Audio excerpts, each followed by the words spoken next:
Today we're going to talk about buffer overflow attacks. Now, buffer overflow attacks are the most popular method for attackers to perform arbitrary code execution. Now, arbitrary code execution, in case you don't know, is where, like, let's say he has a script or, you know, some code, and I have some code. I'm going to send my code to his and basically, like, make some shit happen. So, before we talk about all that, though, I'm going to go ahead and, well, let's break it down and make it simple and start off by explaining what exactly a buffer is. Alright, a buffer is basically allocated memory that a programmer creates and uses so that he can store and manipulate his data. Oh, yeah, well, so let's think about this from the hacker's point of view. Basically, we got this buffer. Now, we're going to fill it up and then continue to pass data to it until it overflows. And that data that overflows has to go somewhere, so it goes to an adjacent or, you know, the next memory slot. And with that memory slot, now we have access to run our own code, possibly pass in some of our, you know, some assembly or some C. Right. That's called to a function. That's assuming that the next memory slot contains a function call or executable code. Yeah, that's what I just said. Yeah, well, it is, but you want to make sure that you really, you know, have a good idea of where your code is going. Maybe it's not the simplest thing in the world to do, but yeah. Let's think of a real-world example.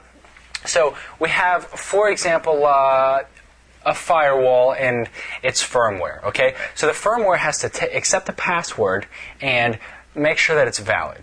So we're going to write a piece of code or some software that sends the password and fills that buffer up, then continues passing data to that buffer.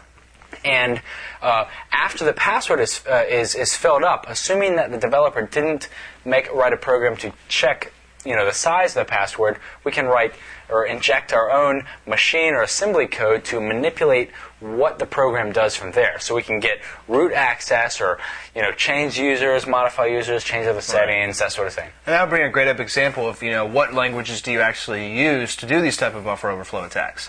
And I guess we'll go into lower level languages, which is, you know, probably the best way to do it with assembly and C. Keep in mind that's because C and assembly, C++, lower level languages require that the programmer manage the size of the buffers. Now, it doesn't necessarily make them bad languages because they're very powerful and very useful. It just means that they have to be very careful to manage the size of their buffers. Right.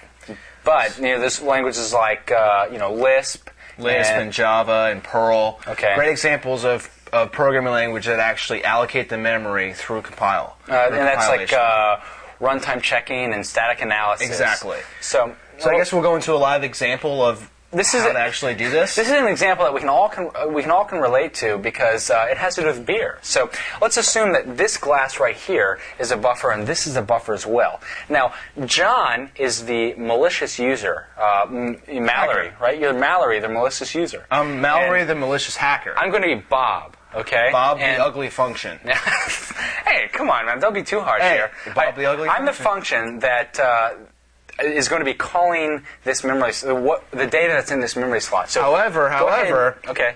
This is the actual buffer that we use for the actual login, for example. So this is the login. This is the buffer that takes the password. Okay. Right. So we're going to go ahead and pour some, enter in our username and login and password, blah blah blah. And then eventually we're going to give it. Come on, we're on camera. We're going to use blah blah blah. All right, we're going to use it blah blah blah. Okay. And then we're eventually going to go ahead.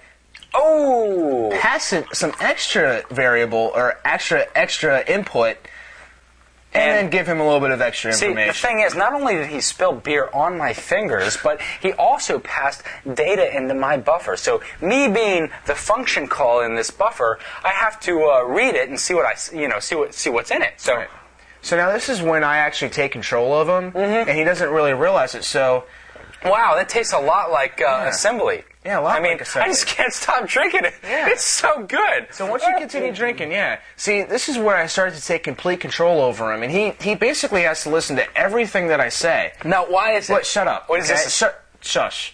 And basically, you know, I'm going to take complete control of him, and this is our normal buffer. No, shut up. And this is our normal buffer. He's drinking up that assembly code or some C code. Are you enjoying it? It's so good. God, I love assembly. I don't know what to say. Good. I'm glad you're enjoying it. How about I give you some more? Okay. Go for it. We're going to inject some more code into him, and I'd really love to have some root access. So why don't you go ahead and drink up, buddy?